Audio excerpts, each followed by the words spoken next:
So this is the Nokia Asha 200, which is a great phone if you would enjoy travelling abroad and using multiple SIM cards. So with the Asha itself, you can have up to 2 SIM cards in the device at any one time, and you don't need to turn the handset on or off for that. You literally just touch the side of the handset, pop open the SIM holder, pop your SIM card in without even turning the phone off. Both SIM cards will be active at the same time, and you can take and receive calls from both. But if you're, of course, on the call for one, call waiting will not appear with both SIM cards. You will have to then pick up a call after. But it does have the memory of up to 5 SIM cards, which is great if you travel abroad because it will always remember the SIM card that you put inside it. There is no need to configure any of the SIM card information. So it's very, very easy to just pop a SIM card if you enter a new country. One of the great things about the device that has now been adapted is the internet experience on the web browser. So access the Nokia web browser and you'll be able to see instant access to your social networks, and there is also a social app which comes pre-installed onto the main page. But here you can see I have instant access to Facebook and Twitter with Wikipedia and of course Nokia. But below, we now have exploring trending sites which other Nokia consumers are looking at.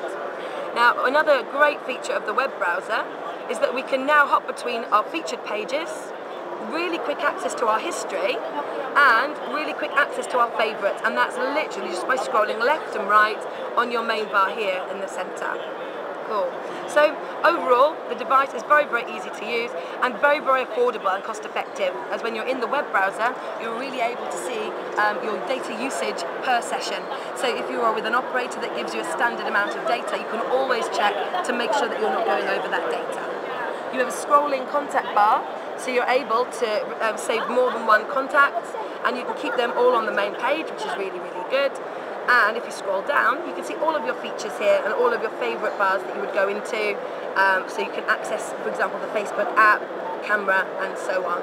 As expendable memory, so if you go in, you can easily save music tracks, record videos and things like that as well. And of course, there are games on board. But if you like, if you're standing on a train, you've got some time to kill, games will be very, very easy to play and very easy to use. The last thing I mentioned is the QWERTY keyboard. The keypad is specifically designed for anybody with, let's say, longer fingernails or maybe bigger fingers, so as they type, it will intuitively work out the type of word that you are looking to write and auto-complete. It will also keep you very, very professional by making sure it will automatically put in your punctuation, and it will automatically correct your spelling and accent any of the words that you are trying to write in another language. An example of that would be the word fiancé, for example. It would always highlight the E on the end. And that's same in other languages with theirs as well. Overall, it's a very, very great device for people that like sending emails, that would like to receive push email on the device, and you can have up to over 10 email accounts at any one time running. So it's very, very easy to keep in touch with your friends via social networks and email. How does that differ to the other handset today?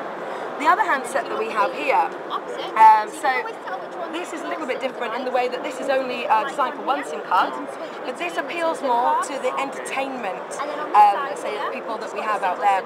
So this is all designed around music and apps. So if we go in here, with the music, we can expand this up to 16 gigabytes, which is a lot of memory. And if we're going to any of our songs, the speaker quality is incredibly loud. So I'll put this on here. And the speaker is designed, so the speaker is at the bottom at the back, and we have a 3D kind of cover which goes over the top, so it's easily transparent. See the speaker design through the back of the handset. So the design is very, very good. But this is really based on our music market. There's up to 52 hours of music playback, which is the highest amount of music playback that we've ever had on a QWERTY device. So this is really about entertainment, social, and sending emails. What size screens do they both have? I will have to double check that and get back to you. Okay, thank you very much indeed.